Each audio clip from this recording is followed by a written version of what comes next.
بسم اللہ الرحمن الرحیم صلی اللہ علی النبی الامی و آلہ و صحبہ و بارک وسلم۔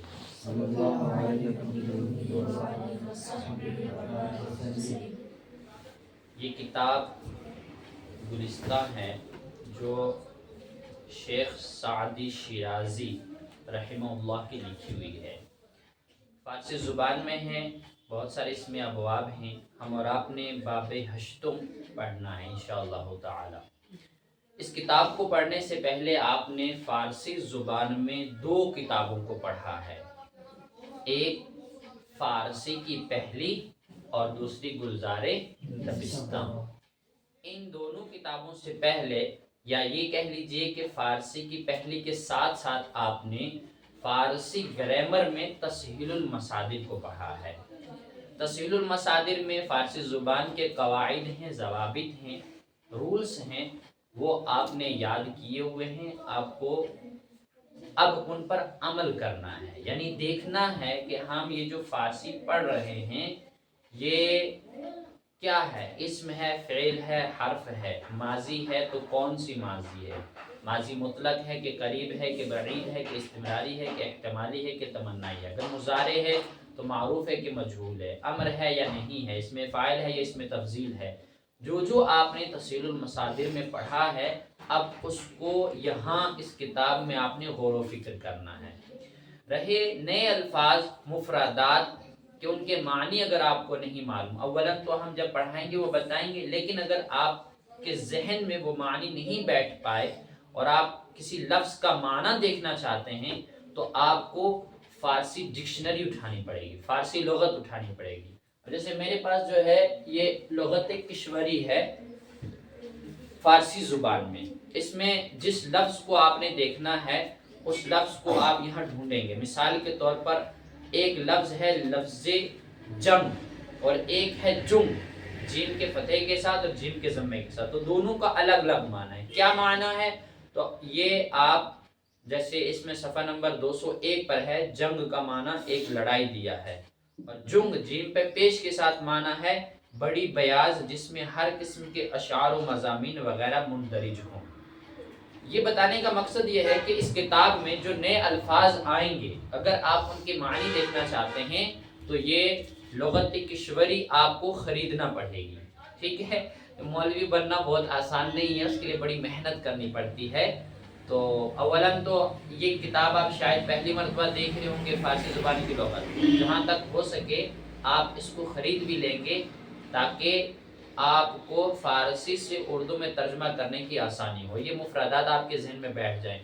کیا ہوگا جب آپ کسی فارسی زبان کا لفظ کسی کو بتائیں گے کہ یہ فارسی زبان کا لفظ ہے اور اس کا یہ معنی ہے، تو وہ پوچھے گا یہ معنی کیسے ہے، تو آپ کہیں گے ہم نے کتاب میں پڑھا ہے، تو بھائی کتاب میں کچھ بھی معنی ہو سکتا ہے، لیکن جب آپ کہیں گے کہ وہ معنی ڈکشنری میں ہے، لغت کشوری میں ہے، تو پھر لا محالہ سامنے والا مانے گا۔ حوالے کے لیے لفظ کی حقیقت کیا ہے، اس کا تلفظ کیا ہے، اس کا معنی کیا ہے، اس کے لیے اگر بطور دلیل کوئی کتاب پیش کی جاتی ہے تو وہ لغت ہوتی ہے، ڈکشنری ہوتی ہے۔ اردو میں اردو الفاظ کے لیے آپ کو اردو کی ڈکشنری دکھانی پڑے گی، جیسے فیروز اللغت ہے وہ اوپر، رابع اردو لغت جدید ہے۔ عربی کے لیے آپ کو عربی ڈکشنری دکھانی پڑے گی، جیسے القاموس الوحید ہے، القاموس الجدید ہے، مصباح اللغت ہے، المعانی ہے۔ تو جتنے بھی الفاظ ہیں جس زبان کے ہیں، ہندی کے ہیں تو ہندی کی ڈکشنری اٹھانی پڑے گی، انگلش کے ہیں تو انگلش کی ڈکشنری اٹھانی پڑے گی۔ تو ابھی فی الحال آپ جو ہے ایک اردو اور ایک فارسی اور ایک عربی، 3 ڈکشنریاں آپ کو لینی پڑیں گی، ٹھیک ہے؟ فوراً نہیں لینی ہے، جب بھی آپ کو توفیق ملے، جو پیسے آپ کو گھر سے کھانے پینے کے لیے ملے ان کو آپ جمع کر لیجئے، جب بن جائیں اس لائق کہ اس سے آپ کتاب خرید سکیں تو یہ 3 کتابیں آپ خریدنا ضروری سمجھیے، ٹھیک ہے؟ تو آج تو ہم پڑھائیں گے نہیں، چونکہ انشاءاللہ تعالی باضابطہ ہم اسباق کی شروعات جو کریں گے وہ 14 شوال سے کریں گے۔ 13 شوال کو انشاءاللہ تعالی جموں کشمیر کے ایک عظیم خطیب حضرت علامہ مولانا مفتی فاروق حسین مصباحی صاحب تشریف لائیں گے، اسباق کو وہی شروع کرائیں گے، اس کے بعد انشاءاللہ تعالی ہم لوگ باضابطہ پڑھائی کریں گے۔ اللہ تبارک و تعالی ہم اور آپ کے پڑھنے کو اپنی بارگاہ میں قبول فرمائے۔ محنت آپ نے کرنی ہے، کامیابی دینے والی ذات اللہ تعالیٰ کی ہے. جتنا آپ پڑھتے جائیں، یاد رکھنے والی چیز ہے تو یاد رکھیں، عمل کرنے والی چیز ہے تو اس پر عمل کریں. مختلف مضامین آپ پڑھیں گے، زبانیں مختلف آپ پڑھیں گے، فارسی ہے، عربی ہے، اردو ہے، ہندی ہے، انگلش ہے، ان زبانوں کو آپ پڑھیں گے. اب فنون میں آپ فن صرف پڑھ رہے ہیں، اس میں آپ میزان و منشعر پڑھ رہے ہیں، فن نحو میں آپ نحو میر پڑھ رہے ہیں، فن فقہ میں انشاءاللہ تعالی آپ ایک کتاب ہے الفقہ المیسر اس کو پڑھیں گے، اور فن تجوید میں آپ اصول التجوید یہ کتاب ہے اس کو پڑھیں گے. تو یہ ابھی شروعاتی فنون جو ابتدائی فنون ہیں. جو آگے والے فنون جیسے بلاغت ہے، اصول فقہ ہے، اصول حدیث ہے، منطق ہے، ان کو پڑھنے کے لیے یہی علوم و فنون آپ کو معاون ثابت ہوں گے. یعنی یہ علوم و فنون آپ کی مدد کریں گے کہ آپ منطق کو آسانی سے پڑھ سکیں، سمجھ سکیں، آپ اصول فقہ کو آسانی سے پڑھ سکیں، سمجھ سکیں، آپ اصول حدیث کو صحیح طور پر پڑھ سکیں، سمجھ سکیں.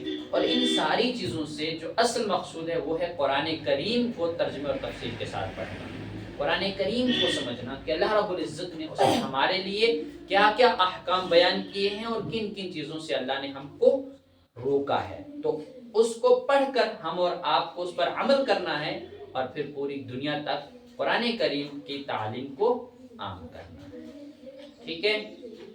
تو ابھی آپ کیا کریں کہ جتنا آپ کو پڑھایا گیا ہے تسہیل المصادر میں اس پر نظر ثانی کرتے رہیں، فارسی کی پہلی کو پڑھتے رہیں، گلزار دبستہ کو پڑھتے رہیں. جہاں سمجھ میں نہ آئے ہم موجود ہیں، آپ ہم سے پوچھتے رہیں. ٹھیک ہے؟ تو اب ہم آج تو آپ سے نہیں سنیں گے، آج ہم نے بتا دیا ہے. کل انشاءاللہ تعالی ہم آپ سے تسہیل المصادر کو جگہ جگہ سے سنیں گے. ہم آپ سے پوچھیں گے امر بنانے کا قاعدہ بتائیے، مضارع بنانے کا قاعدہ بتائیے، ماضی مطلق کی تعریف کیجئے. ٹھیک ہے؟ شنیدن مصدر کیا ہوتا ہے، خواستن مصدر کا کیا معنی ہوتا ہے، اس مصدر سے یہ والی گردان کیجئے. ٹھیک ہے؟ یہ ساری چیزیں ہم انشاءاللہ تعالی آپ سے کل پوچھیں گے. اور اس میں فارسی کی پہلی میں اور گلزار دبستہ میں کتاب کھول کے ہم کسی صفحے سے آپ سے کہیں گے کہ اس کو پڑھیے اور اس کا ترجمہ کیجیے. ٹھیک ہے؟ یہ آپ نے محنت کرنی ہے اور ابھی سے محنت کرنی ہے، یہ نہیں کہ رات سے کرنی ہے. ابھی جائیے، جو ٹائم آپ کا بچ رہا ہے اسی میں اس کو پڑھیے. ٹھیک ہے؟ جائیے.